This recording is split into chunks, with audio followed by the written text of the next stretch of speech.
Guter Ansatz und guter Saxophon-Sound, das kann wirklich jeder lernen. Aber wie geht das? Alles beginnt mit dem Saxophon-Ansatz. Stimmt der nicht, hast du überhaupt keine Chance.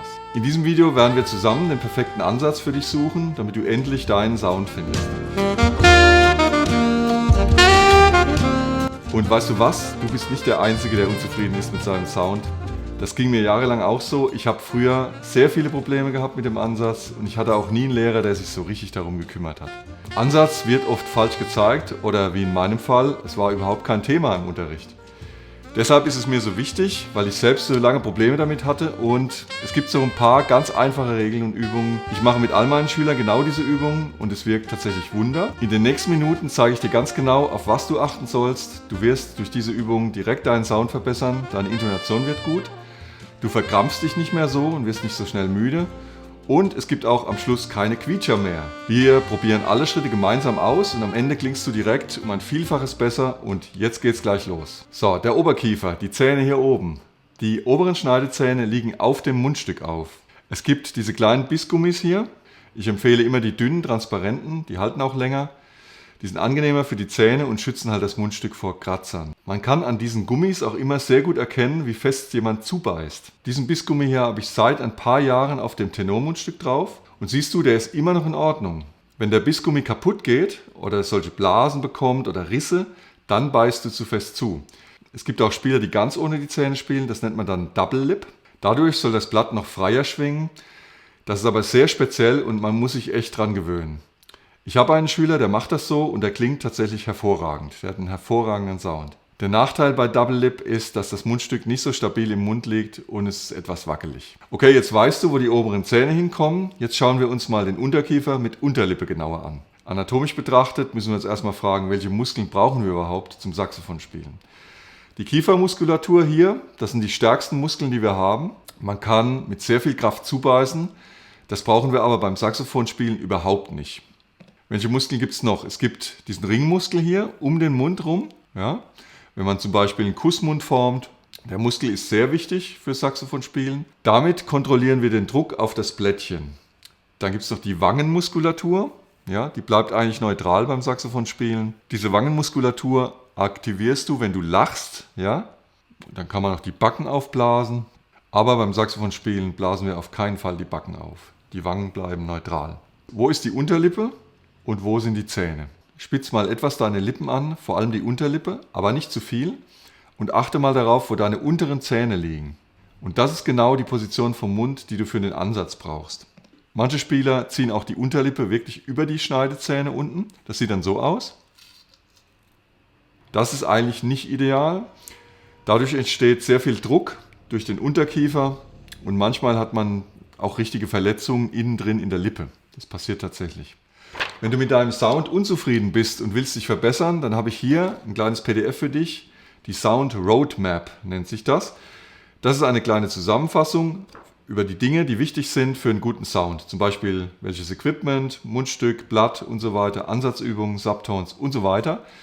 Das kannst du dir kostenlos herunterladen. Unten in der Beschreibung findest du den Link. Das mit der Unterlippe ist jetzt klar, aber wo genau muss der Mund am Mundstück sein? Die Position am Mundstück. Jetzt schauen wir uns mal genau an, wo die unteren Zähne und die Unterlippe am Mundstück sein müssen. Es ist ja so, dass jeder Mund anders ist. Das ist einfach Fakt. Das heißt, es gibt keine Mundstellung, die für alle gleich ist. Trotzdem gibt es aber klare Regeln für einen guten Ansatz. Die oberen Zähne liegen so ganz grob gesagt 1 cm von der Mundstückspitze entfernt, also etwa hier. Ja? Ganz entspannt oben drauf. Die Unterlippe liegt an einer ähnlichen Position. So sieht das dann aus. Man kann auch versuchen, ein bisschen mit dem Unterkiefer nach hinten zu gehen, so einen kleinen Überbiss zu machen. So hat man manchmal bessere Kontrolle über das Blättchen. Die meisten Hobby-Saxophonisten, die ich so sehe, die haben tatsächlich das Mundstück nicht weit genug im Mund. Wenn das so ist, dann kann das Blättchen nicht richtig schwingen und der Ton klingt eher klein und dünn. So, jetzt kommt der erste Versuch. Jetzt spielen wir mal einen Ton. Lass den Mund erstmal ganz entspannt. Versuche das Mundstück mit den Lippen zu umschließen. Du kannst die Lippen so formen, wie wenn du ein Ü sagst. Sag mal Ü, Ü, ja, guck mal, was der Mund macht. Und wenn du das Ü geformt hast, dann bläst du ein bisschen Luft durch. Ü, mit dieser Form. So, jetzt kommt das Mundstück in den Mund, Ü denken. Ja. Und wenn du das hast, dann blas einfach mal ganz entspannt ein bisschen Luft durch das Mundstück durch oder durch das Saxophon. Jetzt fangen wir an, ein bisschen Druck zu machen mit der Unterlippe. So, nochmal Ü denken, Ü, Mundstück in den Mund. Wir können auch direkt hier in G greifen. Und jetzt fangen wir an, die Unterlippe ein bisschen anzuspannen, hier an der Seite auch. Das machen wir so lange, bis ein Ton kommt. Aber nicht mehr reinblasen, sondern mit ganz wenig Luft ganz entspannt bleiben. Und irgendwann erzeugt man dann einen Ton. Das Blatt fängt an zu vibrieren, dann kommt der erste Ton raus. Wenn du zu viel Druck brauchst, dann kann es sein, dass du zu weit mit dem Mundstück im Mund bist oder dass dein Blatt zu hart ist. Das kann auch sein. Dann probier einfach mal ein weicheres Blatt, vielleicht eine halbe Stärke weniger. So ein 2,5er Blatt ist eigentlich immer ganz gut, um Sachen auszuprobieren. Jetzt machen wir das nochmal und wenn der Ton da ist, dann halten wir den mal ein bisschen länger. Wir spielen den länger.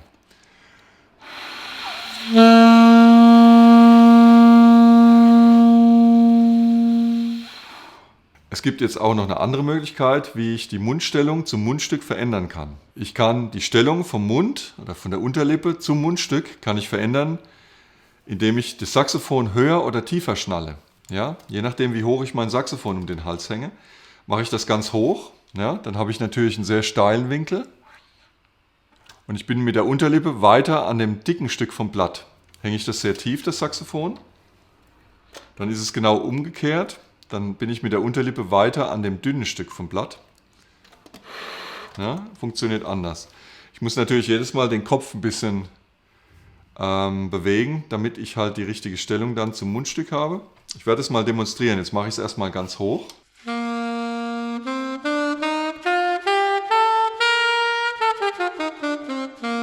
Klingt jetzt nicht unbedingt so schön, ne? Jetzt mache ich es mal sehr tief, das Saxophon.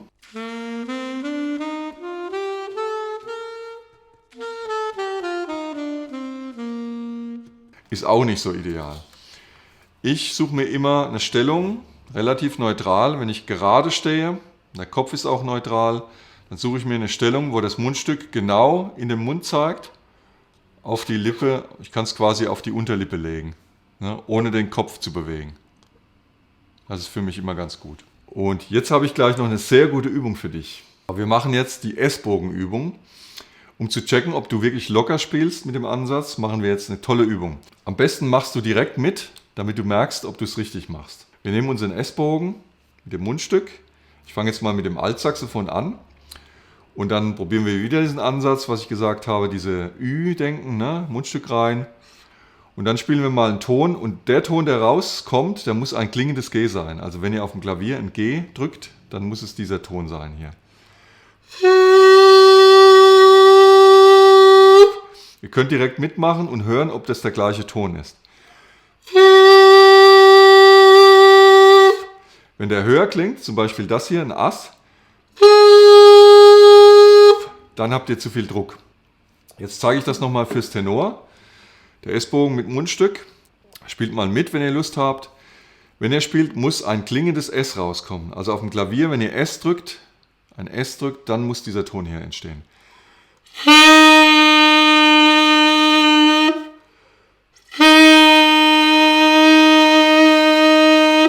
Ja, den richtigen Ansatz, den habe ich dir jetzt hoffentlich gezeigt. Jetzt musst du aber alles noch üben. Und wie macht man das?